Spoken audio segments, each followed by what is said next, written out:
ప్రజలకు సేవ చేయడమే టీడీపీ నాయకుల లక్ష్యం. పార్టీ కోసం కష్టపడే ప్రతి ఒక్కరికి న్యాయం చేస్తా. మనందరం కలిసి పనిచేద్దాం. ఎమ్మెల్యే వేమిరెడ్డి ప్రశాంతిరెడ్డి. కొడవలూరు మండలం నార్త్ రాజుపాలెం పంచాయతీలోని తపాతోపు మరియు కొడవలూరు మెయిన్ పంచాయతీలో సుపరిపాలనలో తొలి అడుగు కార్యక్రమంలో భాగంగా ఎమ్మెల్యే ప్రశాంతిరెడ్డి ఇంటింటికి తిరిగి ప్రభుత్వ సంక్షేమ కార్యక్రమాలు ప్రజలకు వివరించారు. ఈ కార్యక్రమంలో కొడవలూరు మండల అధ్యక్షుడు నాపా వెంకటేశ్వర్లు నాయుడు, ప్రవీణ్ కుమార్, మదన్, విశ్వం, అధికారులు, ప్రజలు, కూటమి నాయకులు తదితరులు పాల్గొన్నారు.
ప్రచారం చేశాం.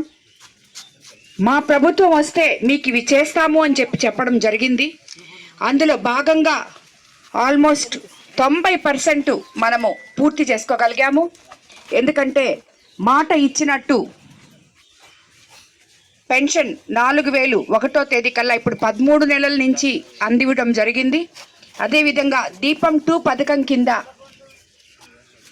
గ్యాస్ సిలిండర్లు ఇవ్వడం జరిగింది.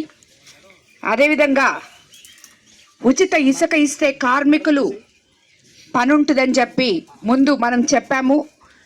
అందరికీ ఉచిత ఇసుక ఇవ్వడం జరిగింది. ప్రభుత్వం అధికారంలోకి రాగానే ల్యాండ్ యాక్ట్ రద్దు చేశాము. ఎందుకంటే మన కాన్స్టిట్యున్సీలో, కోవూరి కాన్స్టిట్యున్సీలో అత్యధిక రైతులు ఉన్న వల్ల వాళ్ళందరూ దానివల్ల ఎంతో సంతోషపడ్డారు. అలాగే తొలి విడత పంట వచ్చినప్పుడు మనము రైతన్నలకు అందరికీ అండగా నిలిచి ఎక్కడ 20 సంవత్సరాల నుంచి తవ్వని కాలువలు కొన్ని గవర్నమెంట్లో, కొన్ని విపిఆర్ ఫౌండేషన్ ద్వారా తవ్వించి రైతన్నలు పండించిన పంటని 24 గంటల్లో కొలిపించి వాళ్ళ అకౌంట్లలో అమాలీలతో సహా డబ్బులు జమ చేసిన ప్రభుత్వం ఏకైక ప్రభుత్వం మన తెలుగుదేశం ప్రభుత్వం అని చెప్పడానికి మనం గర్వంగా చెప్పుకోవాలి ఆ విషయం. అదేవిధంగా ఈరోజు రాబోతుంది రైతులకు అందరికీ. అలాగే ఆగస్ట్ 15వ తేదీ మనకి ఏదైతే చెప్పారో మహిళలకు ఉచిత బస్సు అని చెప్పి అది కూడా రాబోతుంది. ఆ బస్సు వచ్చిన రోజే ఆటో కార్మికులకి ఏదైతే చెప్పారో సీఎం గారు అది కూడా వాళ్ళకి కూడా బెనిఫిట్స్ ఇవ్వబోతున్నారు. ఈ రకంగా అన్నిటికన్నా ముఖ్యంగా మనం ఎలక్షన్లోకి రాకముందు తల్లికి వందనం అని చెప్పే పథకం మనల్ని అందరికీ వచ్చి చెప్పాం. ప్రతి బిడ్డకి ఒక్కరుంటే ఒక్కరికి, ఇద్దరుంటే ఇద్దరికి, ముగ్గురుంటే ముగ్గురికి ఇస్తామని. అదే రకంగా ఈరోజు 4 బిడ్డలున్నా, 5 మంది బిడ్డలున్నా కూడా ఇవ్వడం జరిగింది. అదేవిధంగా స్కూళ్ళు ఈరోజే మనం పేరెంట్స్ టీచర్ మెగా పేటీఎం పేరుతో మనం మీటింగ్స్ జరుపుకున్నాం అన్ని దగ్గరలా. ఒక గొప్ప సంస్కరణలు తీసుకొస్తూ విద్యా వ్యవస్థని ముందుకు తీసుకుపోతున్నారు మన లోకేష్ బాబు గారు, విద్యాశాఖ మంత్రి. పిల్లల్ని మండలంలో ఉన్న ఇఫ్కో ల్యాండ్స్లో, మితానీ ల్యాండ్స్లో కొన్ని ఫ్యాక్టరీస్ తీసుకొచ్చి స్థానిక బిడ్డలకి ఇక్కడే ఉద్యోగాలు వచ్చేటట్టు ప్రభుత్వంతో, ఎంపీ గారితో మాట్లాడి కూడా అది కూడా మనం చేసుకుంటాం రాబోయే రోజుల్లో.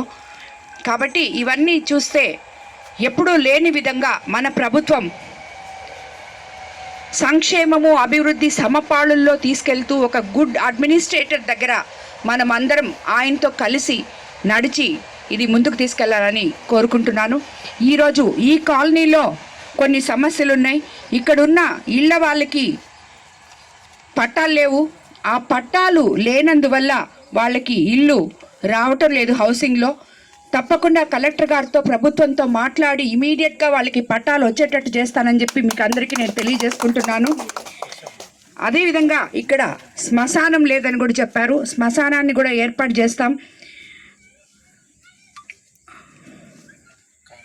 ఎస్టీ కాలనీ కాబట్టి ఇక్కడ వాళ్ళకి వచ్చిన లోన్స్ గురించి కూడా అడగడం జరిగింది. అవి కూడా ఈసారి ఎస్సీ ఎస్టీ కాలనీస్లో వచ్చే లోన్స్ని తప్పకుండా ఈ కాలనీ వాసులకి అందజేసే విధంగా చేస్తామని చెప్పి కూడా మీకు అందరికీ మాటిస్తున్నాను.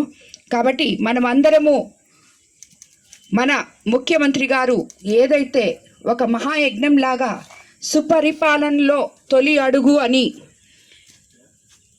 ఎమ్మెల్యేల దగ్గర నుంచి కేఎస్ఎస్ దగ్గర నుంచి బూత్ ఇన్ఛార్జీలు, మండల పార్టీ అధ్యక్షులు, గ్రామ పార్టీ అధ్యక్షులు, కార్యదర్శులు, క్లస్టర్ ఇన్ఛార్జీలు ప్రతి ఒక్కరూ కూడా మీ గ్రామాల్లో ప్రతి ఇంటికి వెళ్ళి వాళ్ళ సమస్యలు తెలుసుకొని వాళ్ళకి ఏ సమస్యలు అయితే ఉన్నాయో అవన్నీ నోట్ చేసుకొని ప్రభుత్వ పనితీరు ఎలా ఉందో కనుక్కొని దీన్ని మీరు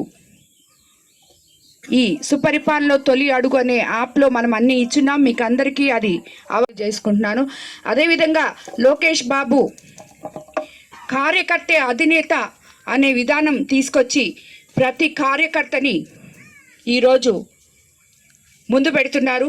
ఈ కార్యకర్తలందరూ ముఖ్యంగా ఈ రాజపాళెంలో తెలుగుదేశం కార్యకర్తలు గత 5 సంవత్సరాల్లో జెండా మోసిన ప్రతి కార్యకర్త వాళ్ళ కష్టం నాకు తెలుసు. వాళ్ళకి అండగా నేను ఉంటాను. ఇక్కడ గ్రూపులు లేవు, వేరే పార్టీలు లేవు. మన పార్టీలో మొత్తం చంద్రబాబు నాయుడు గారి పార్టీయే మంది. మనమంతా ఒకే గ్రూపు. ఐకమత్యంగా ఉండాలని మీరందరూ మీ ఊర్లల్లో ప్రజలకి కావాల్సిన పనులు చేసి నాయకులు అనిపించుకోవాలని చెప్పి మిమ్మల్ని అందరినీ కూడా నేను కోరుకుంటున్నాను. అందరికీ ధన్యవాదాలు.